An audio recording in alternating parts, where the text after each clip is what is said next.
Hello,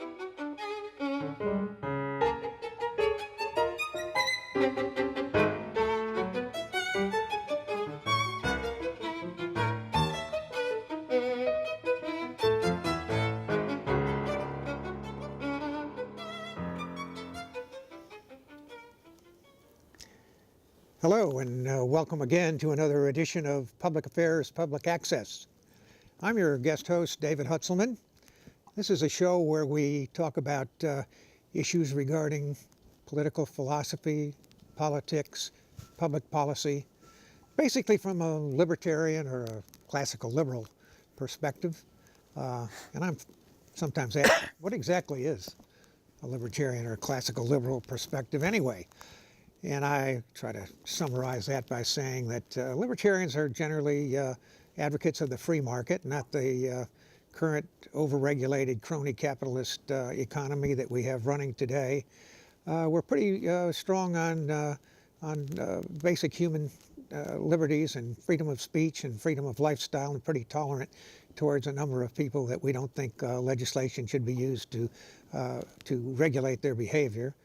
And from a foreign policy standpoint, we're probably pretty less bellicose and adamant than the people that want to see the United States set up camp around the world and convince people that our way of life is the right way of life, and we'll do it at the point of a gun. So we're much more amenable to negotiation and peaceful coexistence.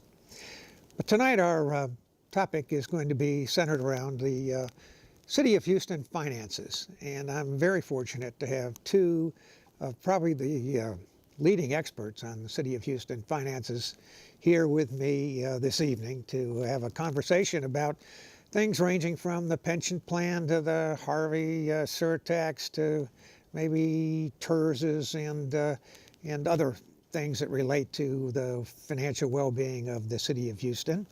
And joining me across the table is Bill King. I'm sure most of you may know who Bill is. Bill's a former mayoral candidate, mayor of Kemah, and a strong component of, proponent of, I would say, basically sane city government and fiscal responsibility. So he's been a pleasure to see him in print, and you might pick up on his weekly email that he has out and get on his mailing list. Also joining him and me is Bob Lemer. Bob is the retired partner of Ernst & Young, a longtime, I'd say, analyst and critic of city finances, and trying to point out from a public accountability standpoint and his standpoint of accountancy and accountancy laws and regulations about what the City of Houston is up to and what they're facing and what they've been doing in the past. And so I guess first we start off this conversation, maybe I'll ask Bob to just field the first question. And I'm not sure that right now whether we have a phone line that will come in, and maybe there's the call-in number will come up on your screen. Please give us a call, and I think either one of these gentlemen will be glad to take a minute and try to answer your question.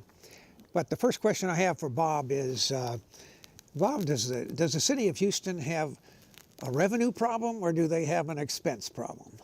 They have an expense problem, a humongous expense problem. First of all, the cities, from a revenue standpoint, has had record tax revenues practically every year since fiscal 2002, the last time the city's budget was actually balanced upon the accrual basis of accounting. Record tax revenues practically every year. In spite of that, the city has incurred expenses, although not all of them paid yet, incurred expenses in excess of $6 billion over revenues. So we hardly have an expense problem. I mean, a revenue problem. We have a huge expense problem that caused a accumulated deficit, operating deficit of over $6 billion. Does that include the pension overhang, or is that just the? Yes. Oh, it does. It does. All right, very good. All right. Bill, would you want to comment on that? Well, I basically agree with Bob. You know, this question comes up most frequently in connection with this property tax cap that the city has, which is frequently mischaracterized as a revenue cap. The city limits the amount that property tax receipts can go up by about 4.5% a year. It's a protection for property taxpayers. And frequently you will hear people at the city talk about, well, our revenues are capped. Well, property taxes are only about a quarter of all the city's revenues. The other 75% are completely uncapped, and property taxes can still go up by about 4.5% a year. In practicality, they actually go up a little bit more than that because we have to estimate it in advance, and we almost always underestimate it. So, you know, in the last 6 years, revenues are up by about $1 billion at the city of Houston. So they've got a lot of revenue coming in, and as Bob suggests, we need to look at the expense side of the equation. Okay. And the big elephant in the room in the expense side of the equation is the pension liability, and that's why we have an issue on the ballot this fall. The pensions are definitely a problem. We're still in the old defined benefit pension system, which the problem with defined benefits is you really never know how much those plans are going to cost you. You're promising to pay some benefits off 20 and 30 years from now based on a bunch of assumptions, and then you're trying to estimate those costs based on a bunch of assumptions, and our assumptions are almost always wrong. They're almost always too conservative, and so we make assumptions like they're going to earn 8% interest, then they earn 5.5% interest on the plan assets. We estimate that people are going to live a certain length of time, and they always outlive the actuarial tables. So we continually underestimate what the true cost of these pensions are, and over time that gradually catches up with you. And that's one of the big problems. But it's not the only problem. We also have an incredible duplication of services between the city and the county. You know, both the city and the county maintain crime labs. And I think we've pretty well demonstrated that running a crime lab is not one of the city's core competencies. Why we don't turn that over to the county and try to save some money through consolidation. Both of them are out there running health clinics. Why we don't let the county do that or let the HQHCs run those. I mean, the city's doing a lot of things that are duplicative of other services, other places, primarily because of the jobs it creates and the patronage, and that needs to change. The library system, another issue that is a... Yeah, libraries are, you know, we're in such a fast-changing technology right now about libraries. It's not clear to me what the future of libraries are. There are a few places we do have combined city-county libraries. Down in Clear Lake, where I'm from, for example, there's a combined city-county library. But yeah, for sure we need to combine those things. Then I think we need to think about what do libraries look like in the future? What's going to be their role? You know, the principal thing they're used for right now is to give people internet access who don't have it at home. That's what libraries are mostly used for today. Okay. Dave, could I mention something on libraries and some things that Bill brought up so appropriately? Libraries are a minuscule part of the city budget, first of all. And as Bill said, they're going through a technological change with tablets and in lieu of actually handheld books and so forth. But anyway, that's a very minor problem with the libraries. And back to your question about do we have an expense problem or a revenue problem? I'm sure that a lot of the viewers are aware that there are actually two propositions in the city charter put there by the unanimous opinion of an appellate court panel. But anyway, speaking of Prop 1, that was one that Mayor Bill White put on the ballot to try to defeat my Prop 2. But anyway, on Prop 1, that's all they refer to. They regard Prop 2 as not existent. We can talk about that a little bit later. But on Prop 1, what is not known is that Prop 1 has been violated by approximately $800 million to date, the mayor's proposition. And the way the city has gone about determining compliance with that is a bunch of hocus pocus. I mean, it's absolutely based on basically fraud that they've figured it based upon budgeted tax revenues, not actual. So it's just a surreal computation out there. It means nothing. As long as they can budget within the... Beg your pardon? As long as they can budget within the restrictions, then when the well, real you're money comparing comes in, it doesn't care. Yeah, Doesn't right. count. Budget to budget. But anyway, so they played with the figures before the Prop 1 came into existence. They were hitting their estimated revenues basically almost dead on because they know in September, October what the actual tax revenue is going to be. So it's no problem. That's the time that you get your actual final budget is in September thereabouts, and they already know what it's going to be. And their budget was very close to actual every year until they passed Prop 1 and Prop 2, and then they started jiggling with the figures. Mm-hmm. Is the penalty for ignoring that supposedly having to refund the money back to the Houston taxpayers?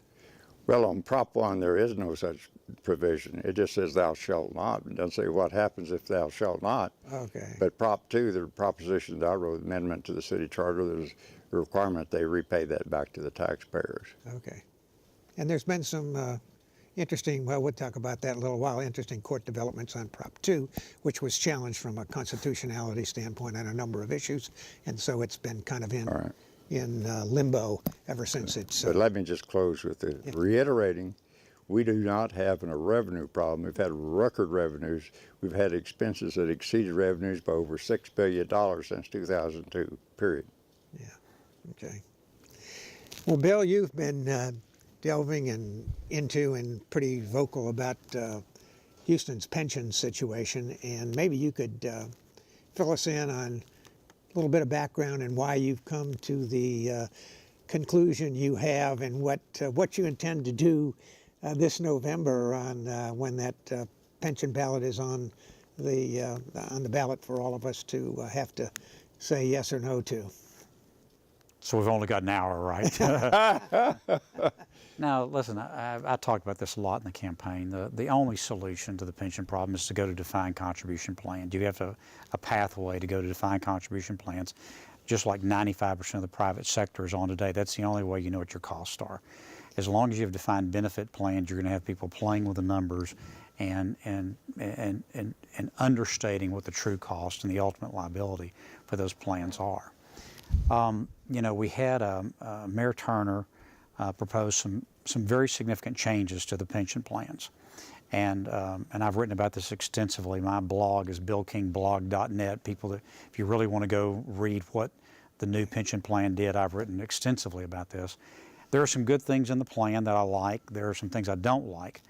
The thing I mostly don't like is there is not a path to defined contribution plans. It's an attempt to try to, you know, prop up the defined benefit system, which in my mind is impossible to do.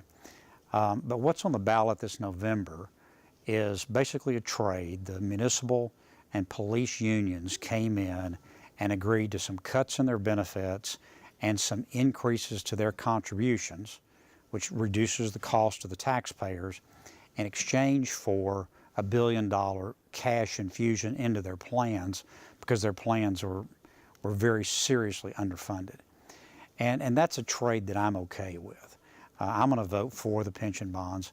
I said during the campaign I wouldn't vote for bonds unless it was a pathway to defined contributions, which is what my solution was, is let's go to defined contributions and refinance what the existing debt is. But this is an improvement in the situation that we've got right now. So this is one of those situations where I don't think we can let perfect be the enemy of good. This will make the situation better when we have to face the problem again in a few years. You know, I've heard this, I guess, is it fair to call it a pension bailout provision that, you know, it's sort of like you've maxed out on one credit card and you just went and got another credit card and put all the new debt on that. Well, I think it's a little more complicated than that.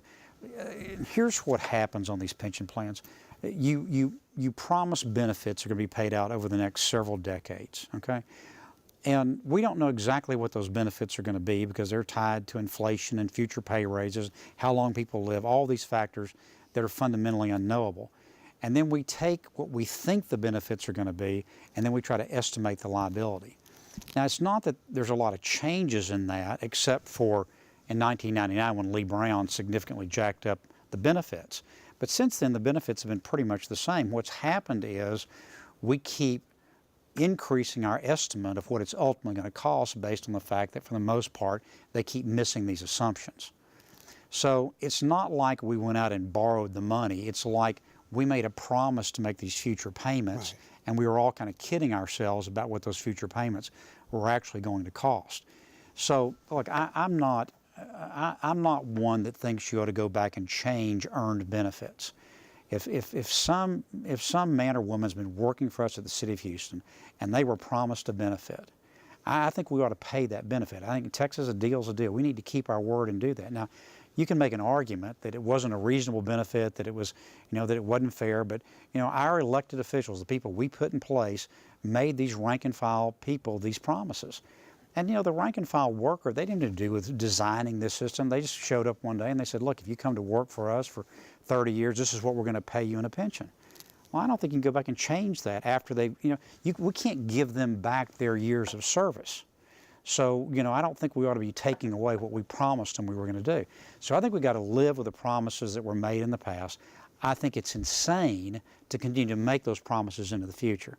And that was my big objection with what Sylvester did in this plan, is he's basically trying to keep that old defined benefit system around, which we've clearly proven we don't know what that cost over time. When you say a deal is a deal, though, doesn't this have a little bit of a funny taste to it? I mean, aren't the people that are making the deal both part of the deal? Aren't these just the elected employees that we have that are trying to negotiate with the unelected employees? Well, and then somehow the taxpayers are supposed to think that, oh, well, this is just a deal is a deal, and we should be happy with it. Where were the taxpayers at the table when that deal was made? Well, what I would ask is, where are the taxpayers at the polls?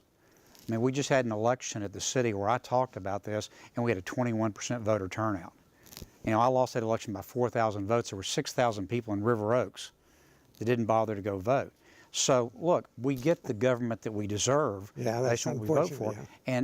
And whether or not, the people that we elected did a good job of representing us or not, it's still the people that we elected, And so, but my point is, if you're a police officer and you work for the city for 30 years, and most of these guys are rank and file guys, they don't, they barely understand what their pension benefit is. I mean, they didn't go in there and cut the deal themselves. Somebody just said, fill out this application, come to work for us, this is a salary we're going to pay you, and this is the pension benefit you're going to get. Well, even if the people that made that deal were crooked, that doesn't make that individual employee crooked. He came in and made a deal and relied on our word as a city that we were going to pay those benefits. And I just don't believe I don't believe it's right to change that after the fact. Look, in this deal that we just made, the firefighter benefits were cut, and they're not getting any of the pension bond money, okay? Now, look, there's been nobody in the city harder on the firefighters than me about their plan was unrealistic, that their benefits were unrealistic, and there needed to be a change. But this plan took away about $150,000 of benefits from every firefighter, and they got nothing in exchange, including firefighters who've been retired for decades, including widows of firefighters whose husbands had been retired for decades and has passed away. I don't think that's right. But you're going to vote for that anyway. Well, I'm going to vote for the bonds, because the bonds are what the police union and the municipal union agreed to. The bonds have nothing to do with the firefighters. Yeah, okay. Because they're not getting any of the money. Yeah, the firefighters tried to get something put on the ballot to get them included in the deal. Well, right? what they tried to do, this is a whole other conversation about ballots. Yeah. There was also 38,000 ballots turned in to require a vote on whether we go for defined contribution plans for new employees. Yeah, right. And then the firefighters put on one that basically said they had to be paid on parity with the police. Now, laying aside what the merits of that, they clearly turned in enough signatures. The Texans for Local Control clearly turned in enough signatures to require a vote on defined contribution plans, and neither one of them were counted or going to be on the ballot in November. Yeah, I understand that for some unknown reason. Bob, what's your take on I have a few comments. Okay, go ahead. One, let me point out right up front that the city of Houston, vis-a-vis the taxpayers, have put in more money than you can believe. The annual contribution now is about 280% of what it was in 2002 when all this went down. In 2002, all three plans were actuarially funded, but Okay. But anyway, may I finish on that? Yeah, sure. Okay. Anyway, so we're putting in cash into the pension plans, 280% of what they were in 2002. So to me, that's morally speaking, we should have zero pension liability, that the deal stunk from the very beginning. Now, I think that because this is done by the employees, the elected employees, which that's all they are, elected employees, who are negotiating with the other employees for what the taxpayer is going to have. So the person missing at the table is the taxpayer. Right. Because the elected officials are certainly not reckoning. Okay. We may have one of those taxpayers on the phone right now. Yes, viewer, you want to give us your question, please? Yeah, I was just wondering, is there any municipality in the country that has been successful with significant pension reform? I mean, obviously Houston is not the only city that's in this situation, or the only government entity, if you want to put it that way. What's the track record for dealing with this issue around the country? Okay, Bill, you want to handle it? Yeah, so this is something I've looked at pretty extensively, and there is significant pension reform going on all around the country in places you wouldn't expect, like Rhode Island. Utah's gone to defined contribution plans. By the way, here locally, Metro went to defined contribution plans about 3 years ago for all new employees. The Port of Houston went to defined contribution plans for all new employees about 5 years ago. And by the way, most cities in Texas do not have this problem because they're in a system called the Texas Municipal Employee Pension System, which is a hybrid plan. It's called a cash balance plan. It has some elements of a defined contribution plan and some elements of a defined pension plan, but there's very strict rules about the funding on it. So that plan is more or less funded. So it's only the 6 largest cities in Texas that don't participate in that plan that have this pension problem. So yeah, there's a lot of entities that are dealing with this in a much more responsible way than the large cities around the country do. And it gets back to the point that Bob raised, which is a governance problem. You know, you don't have two adverse sides negotiating this for the most part. But again, that gets back to people not going and voting. Is there any major U.S. city where the crisis has been well documented and yet they've figured out how to get out of it? There's been a number of cities that have done a better job than we've done. San Diego is kind of is a case that's discussed quite a bit. In 2012, they put all new employees except police officers on defined contribution plans. Atlanta's done a lot of significant pension reform. There's different approaches all around the country, and I'm not here to say that anybody has completely solved the problem because, unfortunately, it's a long workout. But there are a lot of places that are way ahead of us on this issue. Okay. We have another caller trying to come in with a question. Do you have a question, caller? Yes, I have a question. Okay, fire away. Okay, the question is the reported unfunded liability is using a 7% discount rate and comes up to about $5 billion after the givebacks. But I believe that's not realistic for a discount. They should use 2 different discount rates, one for the revenue, one for the cost. A market rate of about 4.5% would result in an unfunded liability of closer to $10 billion for the city of Houston. So I believe the city has not been forthcoming, has been transparent in action in telling people what the true unfunded liability is. How would you respond to that? Well, I think that the average rate for the last 10 years is about 5.5% to 6%, somewhere in that area. So that's probably a more realistic number to use. And that would take the liability, I think, up to around $7 or $8 billion after the changes that we're talking about that will be implemented as part of this new plan. And so the caller is absolutely right. We're continuing to make these unrealistic assumptions about returns. But let me just tell you, if you think the city of Houston is bad, Texas teacher retirement uses 7.75%, and the state employee system still uses 8% return on their assumptions. So this is not just the city of Houston that's making these unrealistic assumptions. Bob, you have any comments on that? Yes, I do. We get tangled up in our underwear talking about the assumed rate of return and so forth. We look at over here on the side where we're trying to make sure that the employees don't get screwed, okay? The real problem is over here on the benefit side that are paid out. Like I said, we put in 280% last year of what 2002 was. The city pension officer, who they ended up firing because he was too outspoken, pointed out in July of 2012 that every vested employee that was retiring that year was going to make as much money as they made while they were working, and many much more. Now that's what we ought to be concentrating on. We're paying them even the cash that we send in. To heck with the liability. It ought to be written down to zero. We've been putting in more money than they ever had in it. I mean, a great amount more. What this amounts to, Dave, we have a giant morality play. The city of Houston, it basically has the elected employees, if you will, have transferred ownership of this city, financial ownership of this city, to the employees, who most don't even live in this city.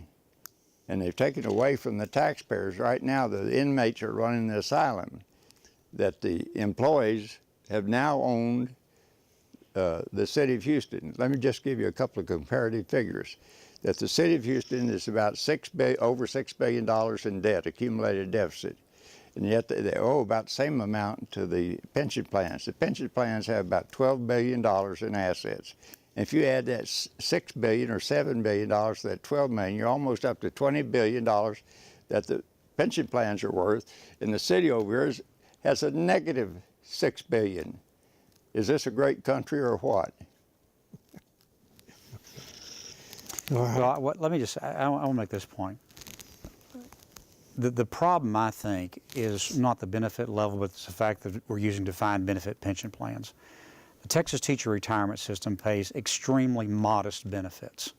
I mean, we're talking about 50 or 60% of your salary maybe you get as a retired teacher. That plan is currently $41 billion underfunded at a 7.75% return. If you marked it down to 6%, it's probably $70 or $80 billion. Whenever you have these defined benefit pension plans, what they create is the ability for the elected officials to not fund those plans, and it basically is it basically becomes an unsecured line of credit. By not making the payments that are owed for the benefits, they then have that money they can go spend on something else. And as long as you have that dynamic in place, I don't care what the benefits are, they are going to underfund the benefits. And look, there's I've talked as much of anybody about how unreasonable some of the city benefits are. By the way, not all of them are that high, but there's some of them that are unreasonably high. I disagree with Bob. I don't believe in going back and changing those. I think those people gave us their service, and we promised that, and I think we got to live up to that. But to continue to make those in the future is crazy, and that's why the fundamental reform that's got to be made is to stop using defined benefit pension plans, because they are inherently create a moral hazard that elected officials will not avoid, which is they'll promise a benefit to employees and then not ask the taxpayers to pay for it. Happens every time. Bob, are you going to vote for the pension bonds this fall? And if not, and what if they're turned down? What's the outcome? What's the alternative for the city of Houston if they're not passed? I'm adamantly opposed to them. You're making it permanent. You're permanentizing the debt, and there's no room for negotiable with the bondholder. Employers, you have some room for negotiating. Let me go back to this 280%. You know, forget what assumptions you're using. You've already paid in a hell of a lot more than you should have. It's that simple. And the city of Houston has a $6 billion deficit. We are broke right now. And the only way this is going to be solved, in my estimation, take the politics out of it, do like the Government Finance Officers Association has recommended for years. The city have an oversight fiscal affairs committee, budget and fiscal affairs, and have that just an oversight committee. It doesn't have any authority. Yeah, and they but come out and report to the taxpayers every year of what the city's done or is going to do, And I think you'd get the situation straightened out. You got people up there on city council that don't know what they're doing. We've had a gross mismanagement of the workforce for over 15 years. It's bloated, top-heavy, inefficient, ineffective, paid too much, with too many benefits. And that's it in a nutshell. This city's been grossly mismanaged. I noticed that GFOA has come out opposing pension bonds across the country, for that matter. But what is the practical effect of that if if the bond isn't passed again? You say appoint a committee to resolve it. Is that what you're Yes. advocating? Well, look, I would equate that to the Texans. If you had an incompetent coach since 2002, he, in spite of all the money you've thrown at him to run the place, and he's lost $6 billion. You don't hire that coach to figure out what to do about the problem. He is the problem. And that's what's happening. We've had elected officials don't know what in the hell they're doing, and they caused the city spending to get out of control. And it's at the point of no recovery. We're bankrupt right now, technically. And I don't see any way of getting out there. They're totally incapable of bringing about the right change. You're going to need to get in some people that know what they're doing, that are bereft of political ambitions, and they can figure it out. To get some experts in there to figure it out. Part of that a defined contribution plan, you think? Oh, absolutely. Bill is dead on. Okay. But we've got, this past mistakes, we've got to correct that. We can't just go on from this point and say, well, we'll have defined benefits, all the rest of it, everything's hunky-dory. You don't have the money. You had record tax revenues, and you don't have the money. Okay. So it's going to be who's left holding the bag. If there is a bank, if assuming the worst happens, I guess the bankruptcy proceedings is what could ultimately happen. Is that what happened? I don't think that's very realistic. Okay. Has that happened in other cities? It's happened in a few cities. There's been a couple in California. Of course, Detroit is the very famous one. It looks like Hartford. What happens when there is one of those? Well, there's an adjustment of the liabilities, and in the Detroit case, mostly the bondholders took the hit. There was some adjustment to the pension liabilities, but they weren't nearly as much as the adjustment to the bondholders. Look, Bob talks about what's going on in the past, and that liability that's out there represents a series of payments to employees. And, it's a very sympathetic group.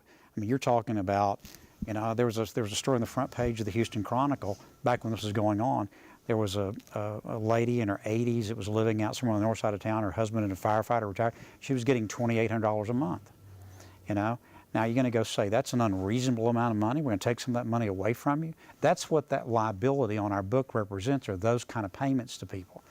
And I just don't think that it's realistic politically, and I don't think it's morally right to go back and change the deal after they've already rendered the service. Now look, I understand trying to pay that off is going to be a burden on the city for a long time, but I think that's what you've got to do. But going back burden on individual taxpayers for a long time. Absolutely. It's not an abstract entity. Absolutely. City. You got some people that are going to get the benefit, and then other people that are going to suffer the in my opinion, Dave, is going to crater from within. And what we've done is passed on billions of dollars of debt unnecessarily to our children and grandchildren. That's intergenerational theft in my mind, and I think it ought to be against the law, quite frankly. Well, I agree that this is a intergenerational justice issue, but I don't think you solve one. I don't think you fix one wrong by committing another one, and that's what I think going back and reneging on those promises would be. But let me go back to bankruptcy for a second, because I think this is important. The history of these cities that get into these kind of problems, it's not where you go off one day and you fall off a cliff. It's a very long-term decline in the city. So Detroit started these problems decades ago. And over the period of time, they kept making pension promises they couldn't pay. They kept raising taxes. They implemented a drainage fee. They implemented a garbage fee. They eventually had a personal income tax in Detroit, and they weren't fixing the street, and they weren't putting enough police officers on it. And people said, to hell with this, I'm going to go live someplace else. And the population of Detroit went from 1.9 million in 1950. Think about that. In 1950, Detroit was almost the size Houston is today. Today, its population is about 600,000 people. because people voted with their feet and they said, we're not going to put up with this. We're going to go live someplace where we actually get something for our tax dollars. And if you don't think that can't happen in Houston, I promise you're wrong, because we're already seeing things that suggest that trend.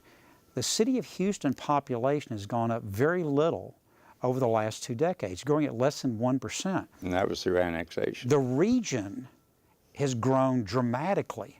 Yeah, that's true. But that growth is all taking place outside, not all of it, but most of it's taking place outside the city of Houston, and much of it even outside the county and the surrounding counties.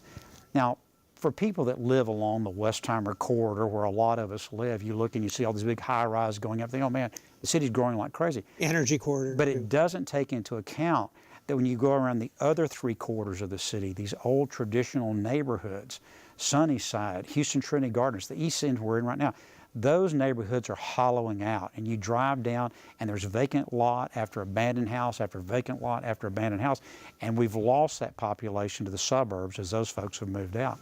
And so at some point in time, it becomes a spiral that you can't pull out of, and that's what I'm worried about, especially when you have things stacking up, like oil prices being down, like one big flood after another, taking out housing stock. All of these things have an effect.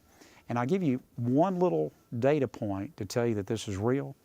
For the last 28 months, with the exception of the Super Bowl month, our sales tax receipts in the city of Houston have been down month over month from the previous year. Wow. Didn't realize that. And there's no other analog like that for that in city's history. Interesting. Okay.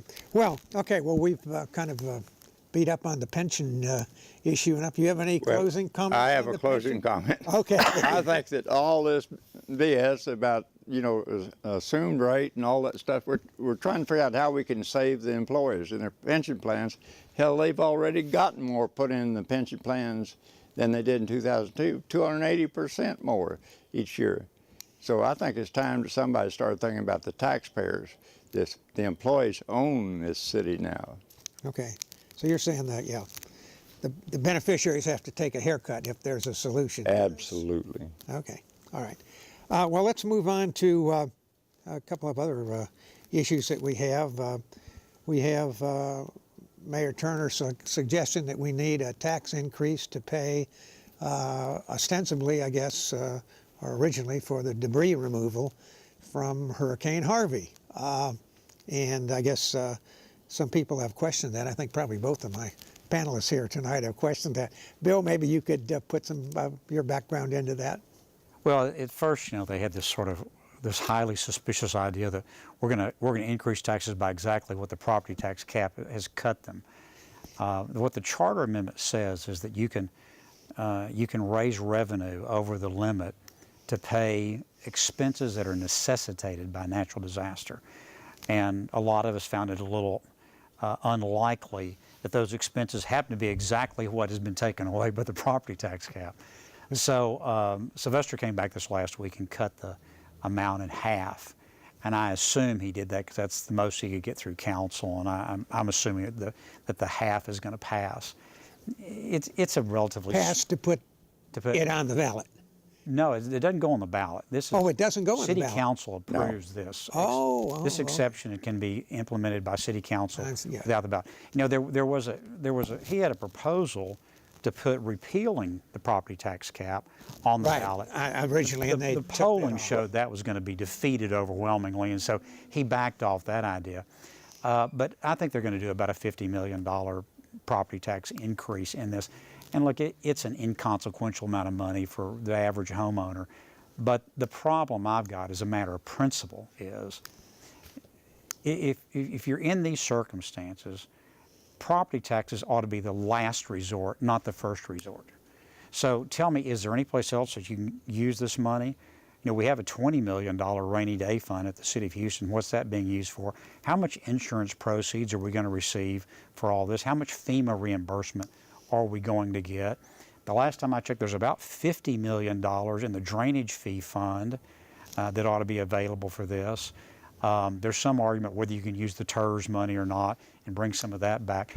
But what I would like, before I would say that a tax increase, I want to know that every other possibility has been exhausted including, by the way, are there any non-essential expenses that we can cut back and eliminate? I think they added about 209 full-time positions in this last budget this last year, which is about $20 million. What about we would defer those positions for a year and use that $20 million? I mean, the absolute last thing you ought to ever do is come to the taxpayers and say we need more property taxes. You've got to exhaust every other option first, and I don't see any attempt at the city to do that. Yeah. Bob, you have some feeling for what some of the past percentages of disasters and FEMA influence have been? As I recall, it was over 98%, so I don't know why they even need a tax, because they're going to get it all back from FEMA. It's just a matter of timing on the thing. And as Bill said, they've got this rainy day fund they could use for the interim financing. And by the way, have you ever heard of any governmental entity reducing a tax rate that they raised? Having a temporary tax? Mm-hmm. Right. Anyway, they're going to get the money back. I mean, that's a given.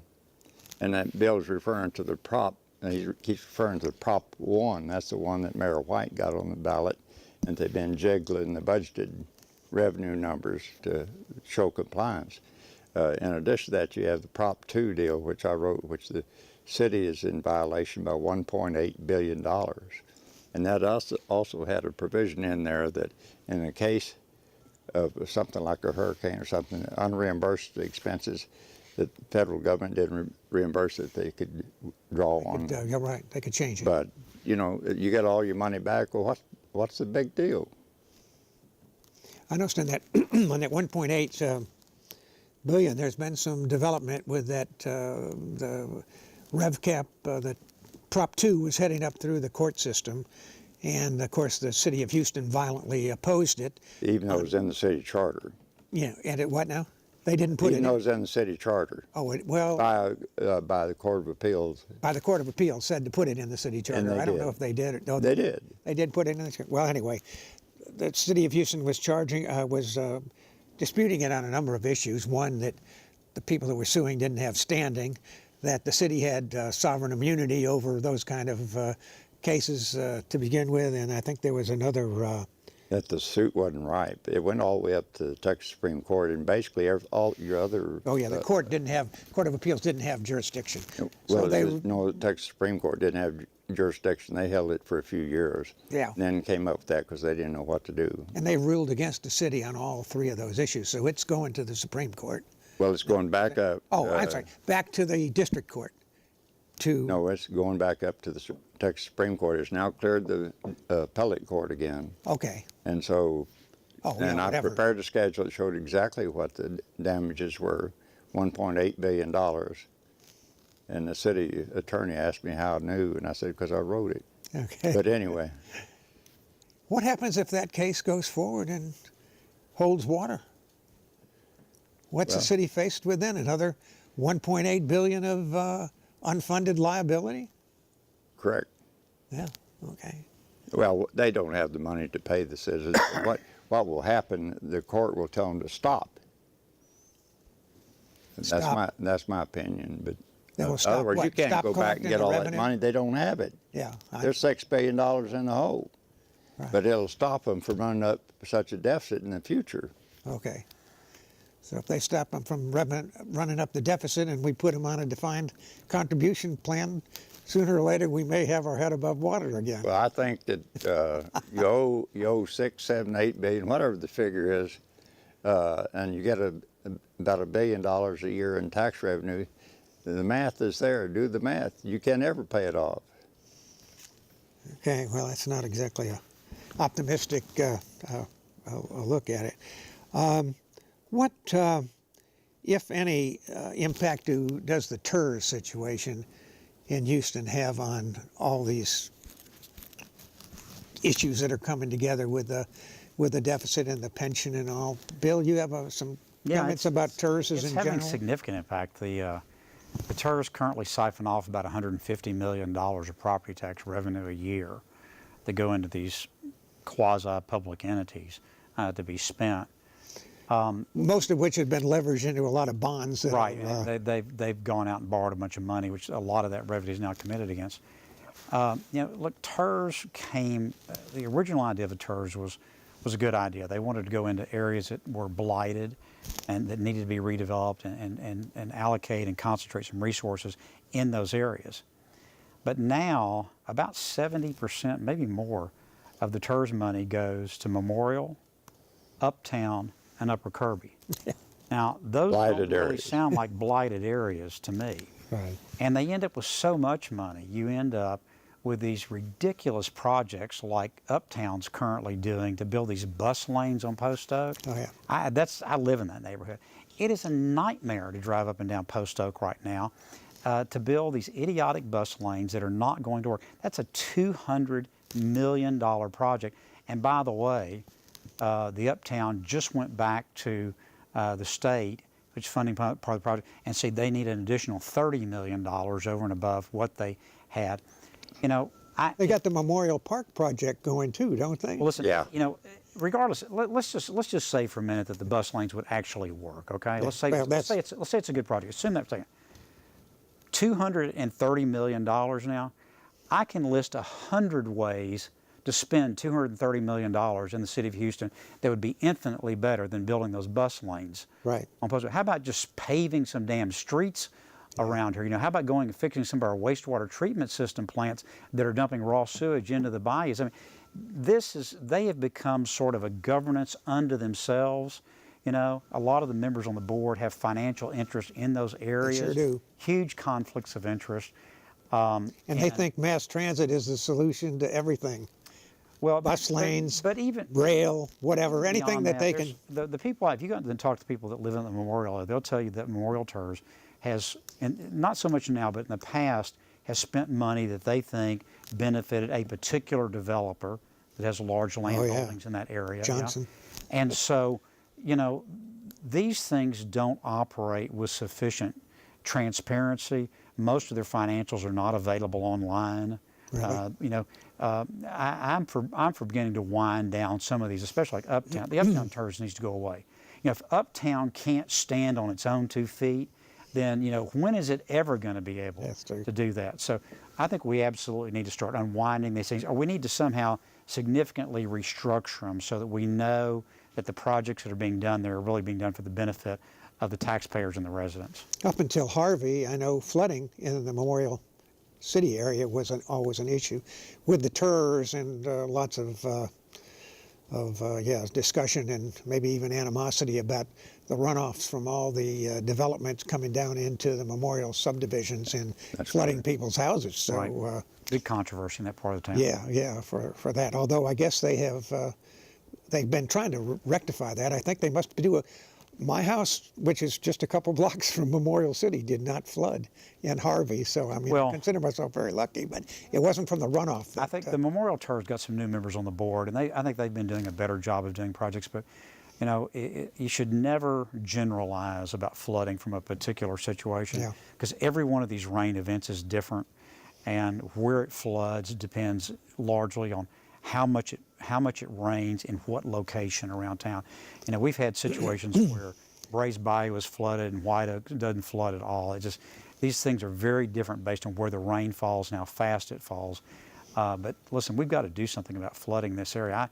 Talking about the future of the city, what company is going to relocate here after watching, that nightmare on television for 2 weeks about how the whole city was flooded? Of course, the whole city wasn't really flooded. Yeah, that was the impression you got from right, but it was only like 0.5% of the actual habitable dwellings in the Houston area were flooded by Harvey. So, I mean, I think, maybe these companies aren't looking at the headlines and they're looking at actually what happened. So, I'm not sure that would. Although you look at that, and you look at you can't drive down the street without blowing out your tires, and you look at the fact that we have fewer police officers than we had 2 decades ago. I mean, you look at all these things and you start look, there's a reason that Exxon's moving out and Schlumberger's moving out. Sure. I don't know of a major relocation inside the city of Houston in, a decade or something. Yeah, that's probably true. Yeah, it's. Dave, let me mention one thing. So on the TERS revenue, that does not even appear on the city's financial statements. They net their property tax revenue net of what they turn around and give to the TERSs. So they're understating their property tax revenues on the financial statements. I Does call Prop that 2 take care of that? no. Oh yeah, Prop 2 would, but what they're doing is what I'm calling is Enron accounting off the financial statements, Yeah, if okay. you will. In other words, they net revenue net of what they Prop 2 end up- forces them to look at the TERS revenue as well. Oh, absolutely. Oh, okay, good. That's why it's so much more than Mayor White's. Yes, much more. Oh, okay, very good. All right, well, okay. I think we've covered a number of issues. We still have a few minutes for some maybe long-range prognostication. I know one question that keeps coming up, Bill, is about your political plans for the future. Always seems to be on somebody's weather vane to see what you're saying. So I've been around politics my whole life, and one thing I've learned is you absolutely cannot predict the future in politics. And if you don't believe that, just look at the election of our last two presidents. Everybody said it was impossible to elect an African American with a middle name Hussein, and it was impossible to elect as a Republican a New York real estate developer that spent most of his life in the Democratic Party. All that was impossible to do, and yet it happened. So I think we should have true, that's what happened, but it's not impossible to say who's going to run. I mean, that's within individual decision making. You have anything to comment on that score?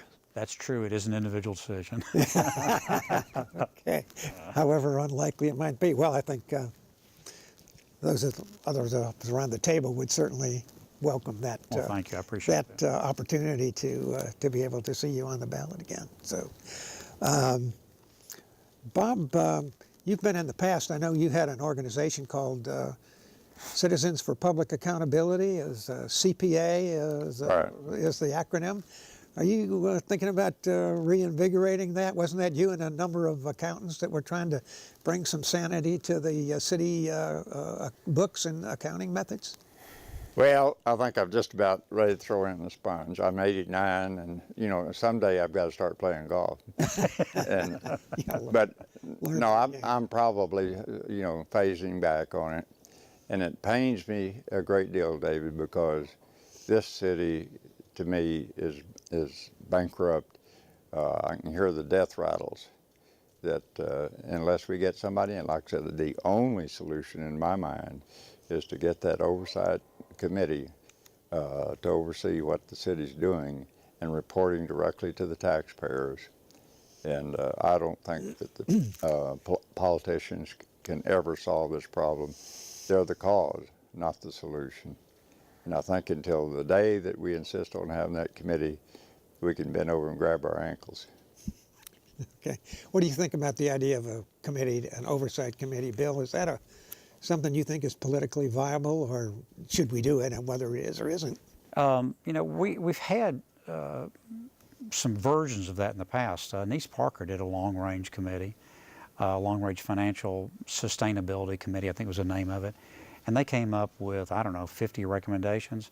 The last I looked, not a single one had been implemented. Oh, really? Look, this is about elections, guys. Elections have consequences. She totally ignored that.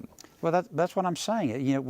Look, it's not like we don't know what needs to be done. We don't. I don't think, Mark Twain said, this is a topic about which we've studied so much that if we continue sooner or later, we're going to know nothing about it at all.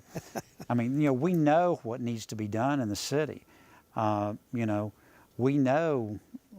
listen, the private sector's proved we got to go to defined contribution plans. That's clear. Everybody knows that. I don't think you're going to make any real progress by studying it more, or frankly by trying to manage the city by litigation. I respect what these guys have done with Prop 1 and Prop 2, but it's been a decade now and it hadn't had any effect at all to speak of.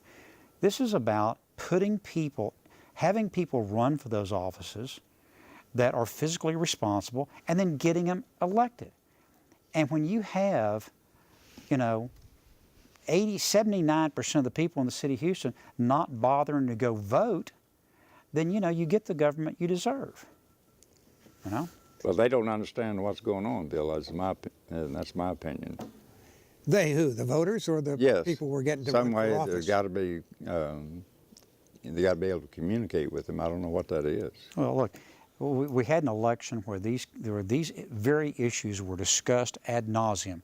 I mean, I went to I think 76 debates and community forums and I talked about this at every single one of them, you know, and we still had a 21% voter turnout on a December election on a Saturday on a runoff, you know, and until the citizens of Houston decide to take this seriously and get out and do something about it, we're going to continue to have a government that doesn't fulfill the basic responsibility of municipal government. And at some point in time, the streets will get bad enough, and you know the police officers won't show up, and people will wake up and say, "Hey, we got to do something about the city." But it hadn't happened yet. We need Lee Iacocca. We don't need Anise Parker. We don't need Sylvester Turner. Anise and Sylvester are both, you know, they're dim bulbs. They don't understand what's going on. Okay, well, on that note, I'll shut us down a couple minutes early here. I certainly appreciate both of you gentlemen taking the time tonight to share your insights and knowledge of what's going on in the city of Houston. I hope I get a chance to see both of you in some form of the public light in the future, including you, Bob, not just out on the golf course either. But I think we all know we have a great city here, and we all want to do something to try to make it live up to the potential and the possibilities that it has. And you know, I don't know, maybe the county is a beacon of hope that's surrounding the city, and maybe we can learn some lessons from the county. I don't know, but it's a thought, and I hope we can all work together to make this place the kind of great place we all want to live in. So thank both of you gentlemen again, and hope to see you in the future. You bet. Thank you. All right.